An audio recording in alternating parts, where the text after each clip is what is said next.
these kids are going to be adults much longer than they are kids. So if you're okay with your kids becoming exact versions of you when it comes to your poor behaviors, then continue exactly what you're doing. But if you want them to be better than you at these things, you have to get better first. Welcome to Shift Talking, a podcast where we explore the art and science of behavior change. I'm your host, Davina, a mental health coach and founder of A Steady Space. Join me as we discuss actionable tips, inspiring stories, and expert insights to help you create lasting change once and for all. Now, let's get to the Shift Talking.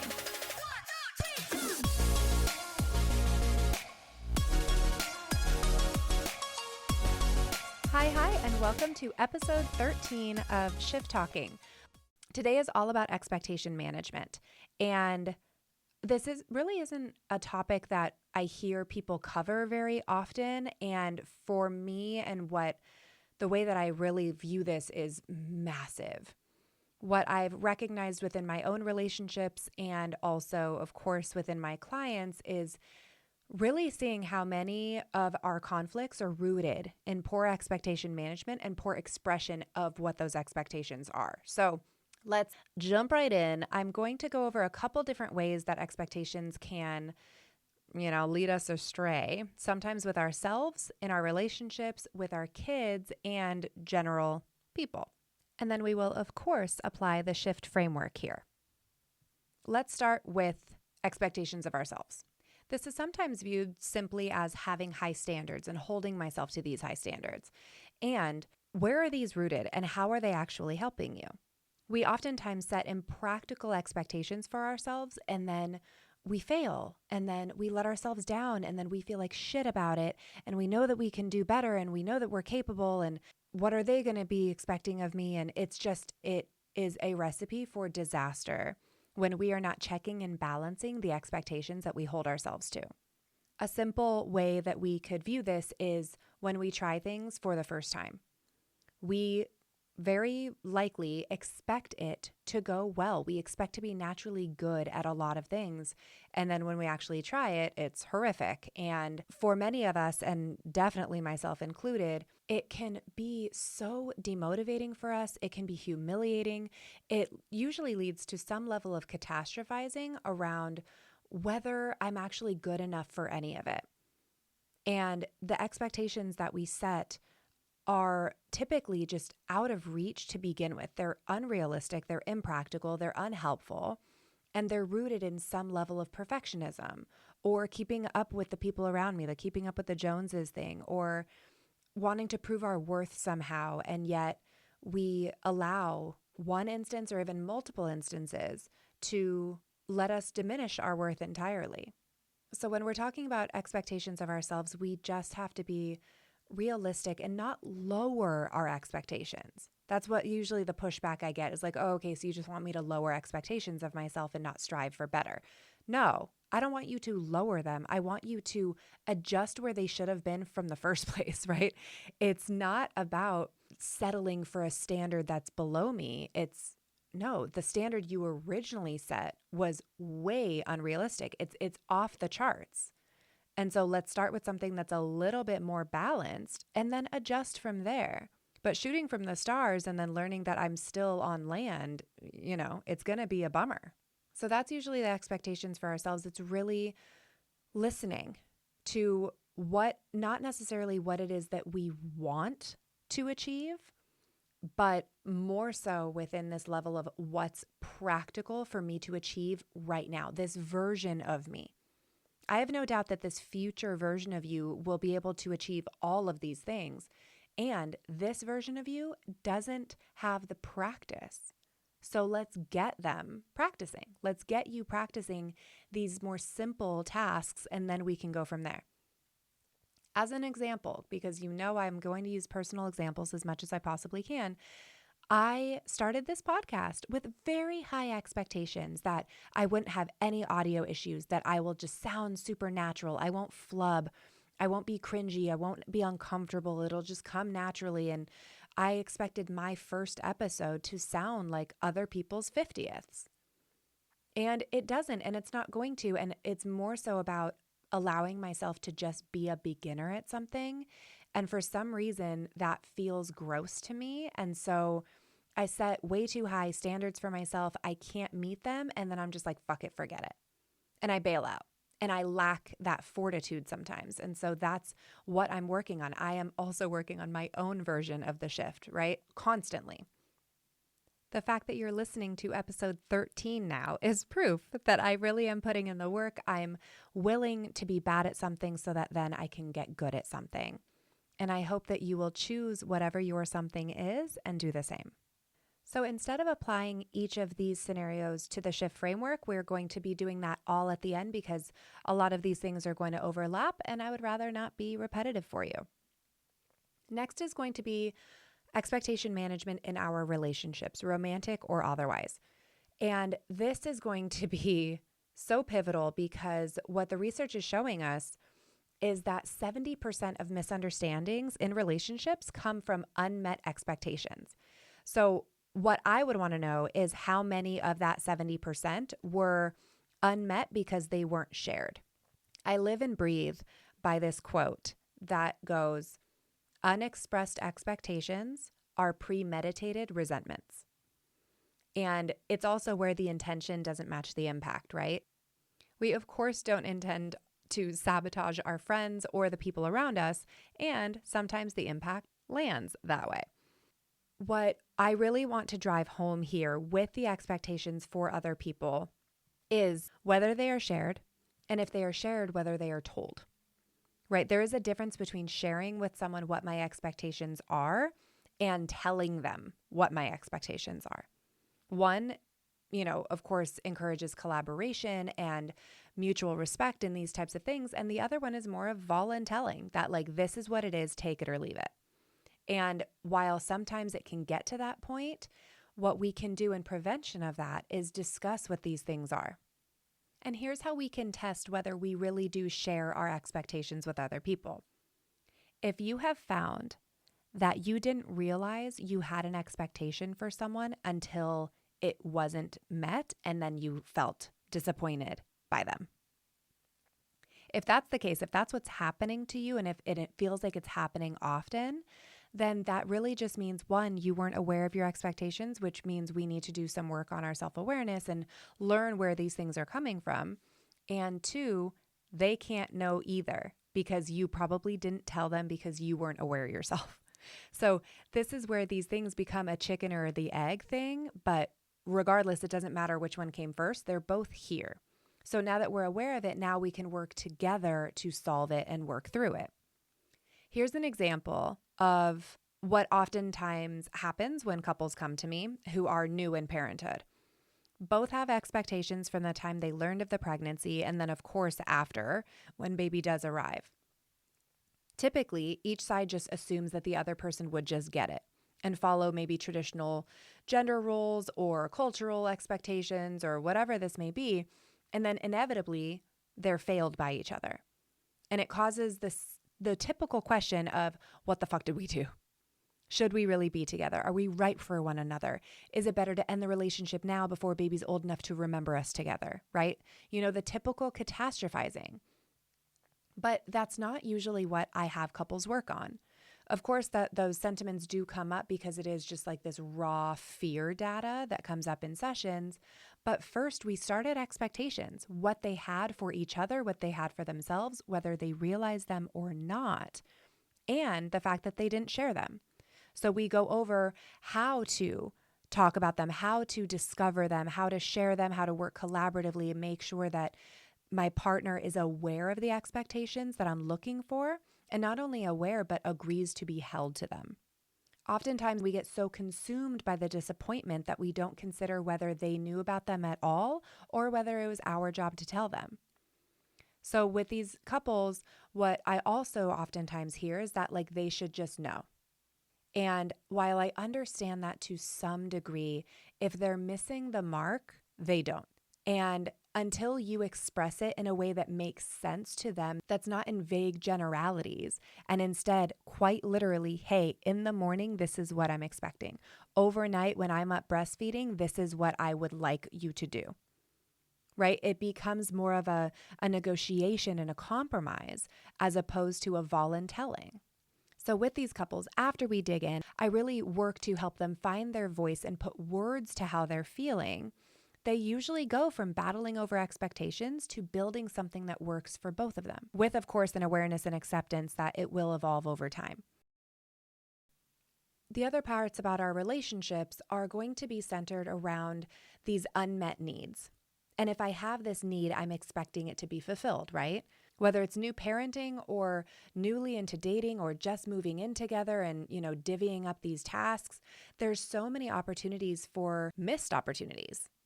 So let's move on to kids. And then, because I tend to be a bit tangential, I might jump around a little bit. But for now, let's go into kids. We expect of our kids to behave in ways that we don't even behave. We expect them to be able to self-regulate and bite their tongue and know when it's socially appropriate to be a type of way.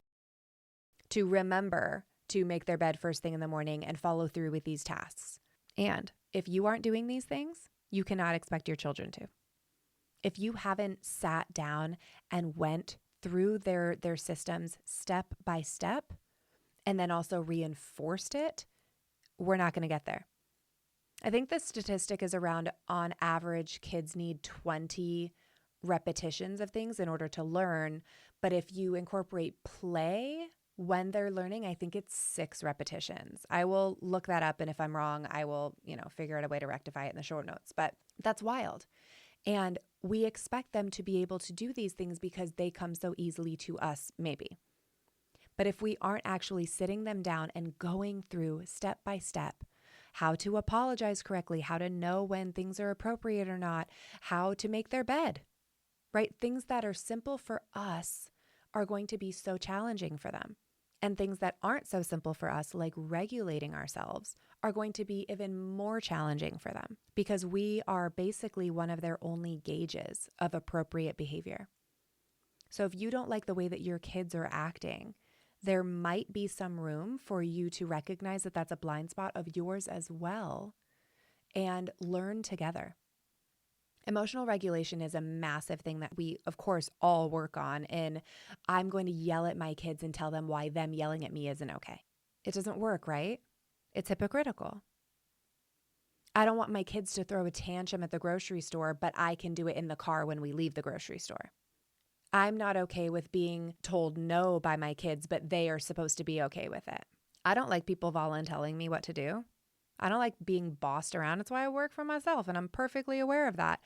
I can't imagine kids liking that either. And then the whole argument can be that just because they don't like it doesn't mean that they don't have to do it. Sure. And these kids are going to be adults much longer than they are kids. So if you're okay with your kids becoming exact versions of you when it comes to your poor behaviors, then continue exactly what you're doing. But if you want them to be better than you at these things, you have to get better first. You have to lead by example. And instead of telling them to calm down or be quiet or whatever that is, we have to teach them how to calm down, how to understand what their emotions are telling them, how to feel that in their body and, listen to what their signs are. But if you're doing that while you're red in the face yelling at your kid to calm down, what example are we showing them? We are oftentimes the people who say actions speak louder than words, yet our actions are speaking louder than our own words, even when we're shouting. So that's, of course, going to be an example around kids' behavior. I'm doing so much more content, and I'm so excited to share it with you once it's complete. I'm working on building a group for all of us to have a community about parenting and communicating with our kids about these things, managing our emotions, regulating our emotions and our nervous systems. When we get activated, when we get upset, how to break things down for kids so that they can really understand it in a new and different way. And I am just so very excited to get this completed and shared with you and hopefully connected with you as we build this community of all of us together. So I'll be sharing those things little by little as we go, and it's just so exciting. Okay, moving on to general people. This is going to be kind of general people and or just general scenarios. So I want you to think about when you get a bit road ragey. And even if it's not full-blown road rage where you're, smashing windows, we're still likely like getting upset by other people while we're driving, and it's affecting us internally. And is it really the other people, or is it that they got in your way and your expectation was to be able to go from one destination to the next without issue? And if that was your expectation, whether you recognized it or not, that expectation is being failed, and it's this fucking guy's problem because he failed me, right? We displace a lot of our frustration around these expectations, and the person's problematic, and so it's easy for them to take the blame, the spotlight for it. And when we're talking about our kids interrupting us or us getting upset when we're working or we're trying to complete a task, are you really upset that your kids quote unquote interrupted you? Or is it that you expected to be able to complete this task without interruption? You expected it to go smoothly. And if that's what's happening, we have to recognize how much we are just not paying attention to ourselves. And also how much we aren't sharing these things with our kids, with the world, with ourselves as we go. When we get really upset with our partners, because I had the expectation that I could share something without it turning into an argument, okay, well, that expectation got failed. So is it fully their defensiveness? Is it fully that this kind of broke down? Or is it because I didn't expect them to react that way? Or I expected them to react better than they did or differently? And while, of course, within those scenarios, like there are multiple truths here and there are layers to everything. Okay, I want to do a challenge here. I want you to, if you're open to it, comment either on this episode, find me on any of my socials. They're all linked in the show notes, and tell me a single scenario that you think is so simple that it wouldn't have multiple layers of upset and mistakes and opportunities for challenges. Something that is so small and petty that it is just about that one scenario. And I do believe that sometimes things are really just about what they are, and the vast, vast majority are not. And so I challenge you.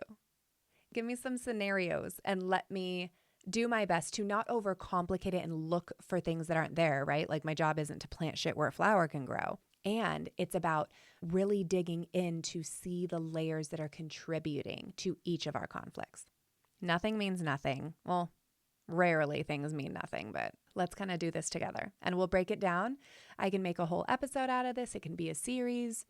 I would love to get more engagement from you and see if we can work together to challenge our perspectives, mine included. I am not an all-knowing guru, and I will never claim to be. I am constantly learning from my clients, from my kids, from the people around me, and I will not stop here with my listeners. I would love for us to do this together. Unmet expectations aren't just a relationship issue. They are a mental health issue too. Research from the Gottman Institute, and if you're not familiar with the Gottman Institute, they are relationship research gods. And they were able to complete some research that showed successful couples focus on clear, realistic expectations to avoid emotional flooding, which is just that overwhelming rush of feelings when things go wrong. And it kind of doesn't allow for us to think very clearly. When we fail to manage expectations, we're setting ourselves up for disappointment and stress. But when we do manage them, what we see are decreases in anxiety and depressive symptoms and an increase in life and relationship satisfaction. If you woke up each day and you knew exactly what the people around you were needing from you that day, like step by step, and you knew that for yourself as well, and that they had been checked and balanced and you agreed to be held to these expectations, how much less mental gymnastics would you be doing on a daily basis?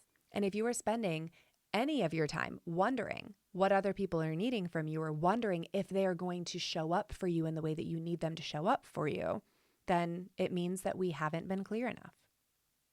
I know sharing your thoughts openly can feel intimidating and vulnerable and gross, and that is what makes connections thrive. If you're going to be here and shoot your shot. The other thing I want to share here is so much of this expectation that they should just know. And I fell into this trap as well. Early in my marriage, in my relationship rather, I was kind of stuck in this and expecting my relationship to follow a, smoother path just because we loved each other. Right? Like that if we truly loved each other, we'd just know what we each need intuitively, and that love and connection should just work. If it was meant to, if we were meant to. And they don't. The disconnect between what I had hoped for and expected and what actually happened left me feeling frustrated, disappointed, questioning everything. But here's the thing, I wasn't even communicating what I wanted. I wasn't even as self-aware as I thought I was. And I didn't ask myself where these expectations are coming from, how they came to be, what I'm really looking to achieve with them. And I sure as shit didn't share them with my husband. And if I did it in a passive aggressive way or out of anger after these needs were unmet. These expectations were unmet. Or, we would tit for tat, right? Like when I express, oh, this bothers me, he would be like, well, what about? And then when he would say something, I'd be like, well, what about? And then we just meet or exceed each other's, intensity levels. So in our relationships, that is what we do. If you think that your partner should just get it, or your friend or your coworker or whatever, and they aren't, and you're telling yourself that you just don't have the time to deal with it. I don't have the time to sit down and break it down for you one by one by one. I get that. And you're taking the time to tell them that you don't have the time to break it down one by one by one. You're doing it anyway. So if you're using that energy anyway, why not focus it toward getting you what you actually want and need? And then from there, once it's clear and they still fail you, then you have a leg to stand on. Let them carry the spotlight. Let them carry this problematic spotlight in center stage, and you stay in the dark. Let them carry it if they are the problem. But if you think you're being clear and they are telling you that they still just don't understand what you're looking for, then you're not being clear enough. And if you need them to listen in a different way, then maybe you can be open to sharing it in a different way. Okay, so let's start applying this to the shift framework because I know plenty more will come up outside of the notes that I keep for myself. You guys all already know that shift is all about steady, intentional change, right? So let's break it down for expectation management. S is our self-awareness. So we start by asking ourselves what we truly want. What are these expectations? Are they fair? Are they rooted in reality or fear? How are we presenting them? Where did they come from? How are they being received? What modifications can we make in how we present them? Are they checked and balanced? Would we agree to be held to the same expectations? If we were giving advice to a friend, what would we tell them? When I have expectations, how do I present them to people? How do I affect the people around me? How am I affected by the people around me and their expectations, right? This is really about our internal and our external self-awareness and sitting in it, allowing ourselves to figure out where these things come from. Our H is for healing. So we do the inventory to identify times that we were disappointed by others and how we contributed. We recognize the role that we carry in our own sadness, upset, conflicts. Determine your willingness to try something different. Use any guilt or shame or ickiness that comes up in you to act in prevention for next time. Give yourself permission to assert yourself and reframe how you view modifications from feeling like you're losing to being empowered as fuck. You speaking your mind and spelling it out and telling people exactly what you want for yourself is so powerful and wonderful, and good God, I wish more of us would do this in a way that's not aggressive. Our I is for innovation. So this is finding new ways to communicate our needs. Practice assertive communication, download scripts from my website and actually use them. Work on affect labeling, schedule times to discuss challenging topics.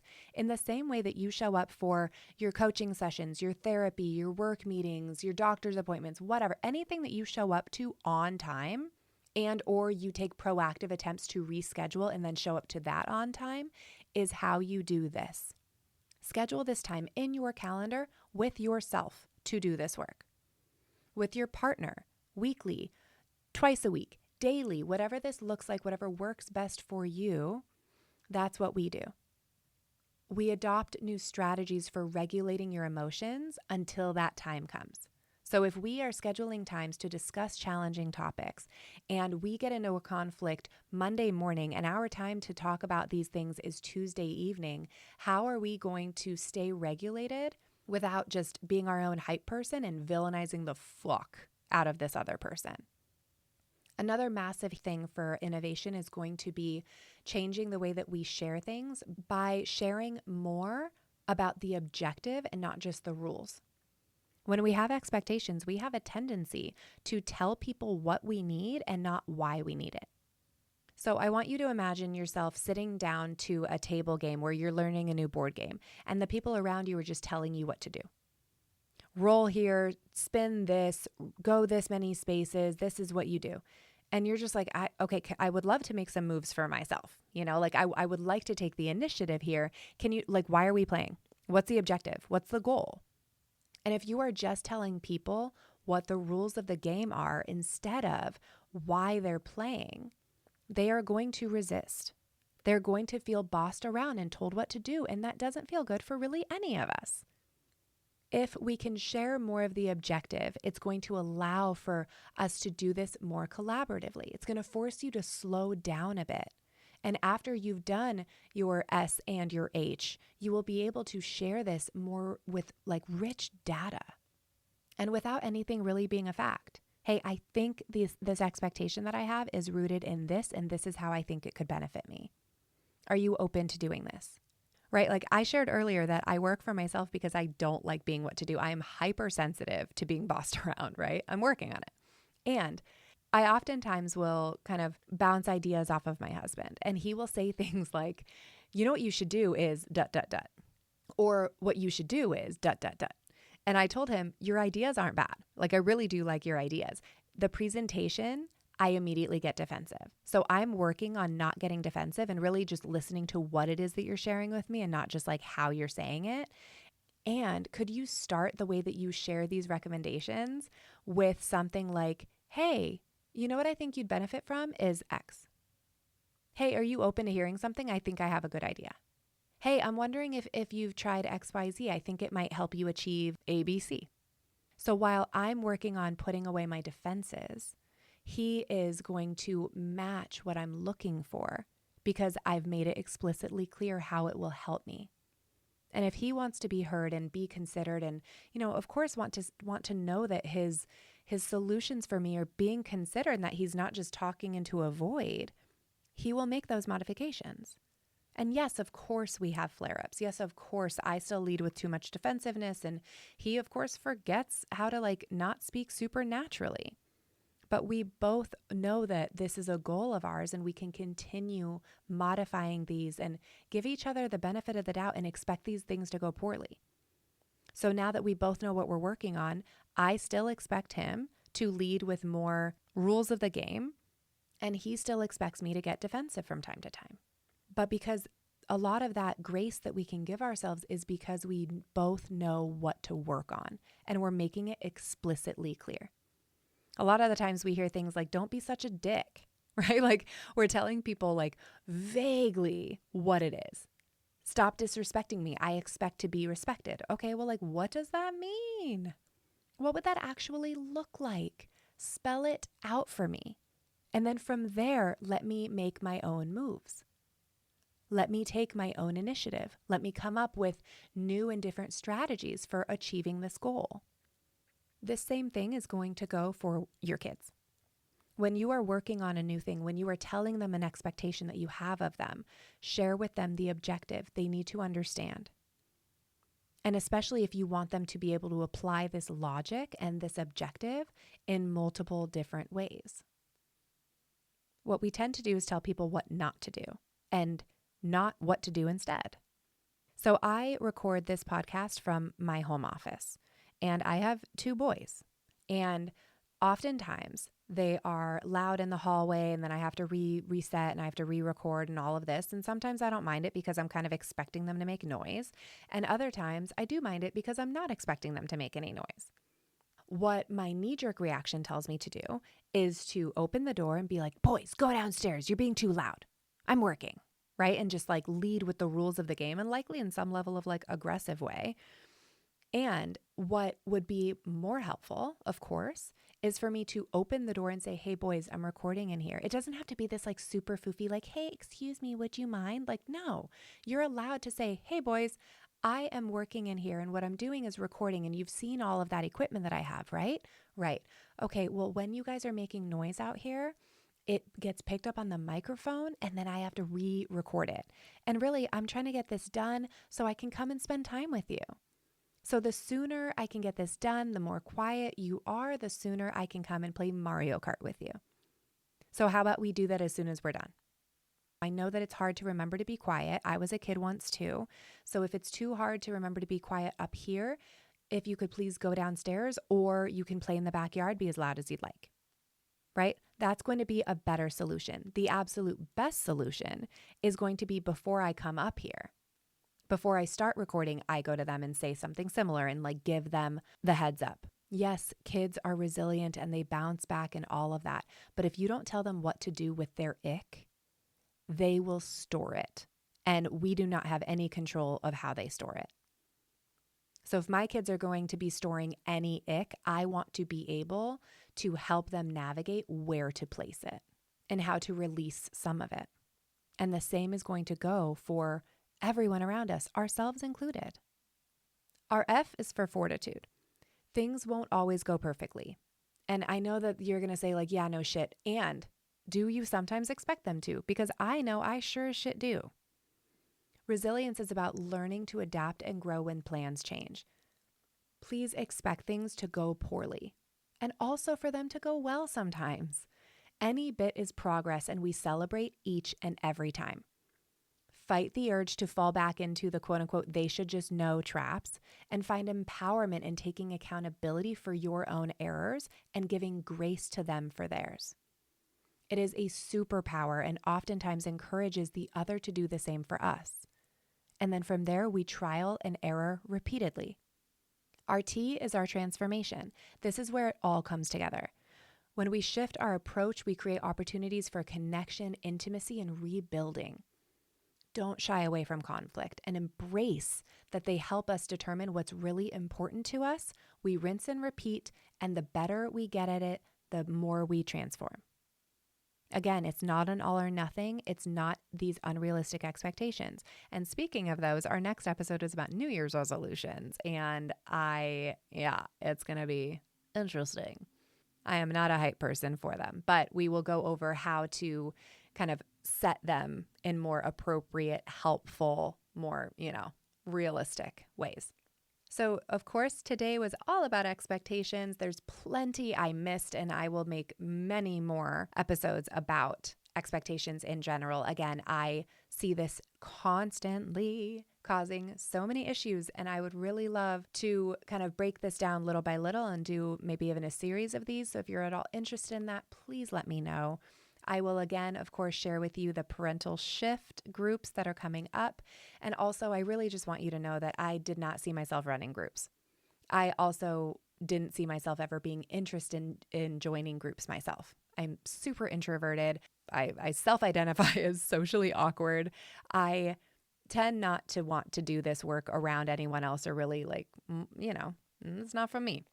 And when it comes to so much of this work, it's not enough for me to be with you one-to-one and tell you that, yes, this also happens to me too. There is so much more rich data that we can have and feel supported and seen and really just encouraged by having this with other people.